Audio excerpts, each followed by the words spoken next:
สวัสดีครับผมลูกอยากแนะนำขาวๆแลนลิงกิ้งกินนี่ครับผมนี่นั่นเนาะครับพอมันนั่นพอมันนั่นครับผมพอมันนี่น่ะเออนี่คือลูกนะครับผมลูกนี่ขาวๆนี่ขาวขาวกะลีนั่นน่ะขาวๆนะครับผมน่ะขาวๆนี่ลูกมันนี่น่ะนี่ลูกของมันนี่นั่นพอมันนะพอมันครับพี่น้องเขาน่ะ บ้านนี่แดงนี่แดงยางระงำนี่แดงครับผมแดงหูยางระงำพื้นอยู่นี่แดงนี่พอมันครับพี่น้องเอาพอมันนี่พอมันนี่พอมัน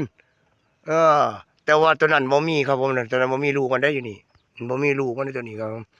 กัดสิมีก็สิสงสัยแต่ผู้น่ะมีลายหนึ่งอยู่น่ะอาจจะเป็นลูกตัวข้างในนั่นนะโอ้แผ่นดินนี่แดงเลยครับผมแผ่นดินนี่จะแดง โอ้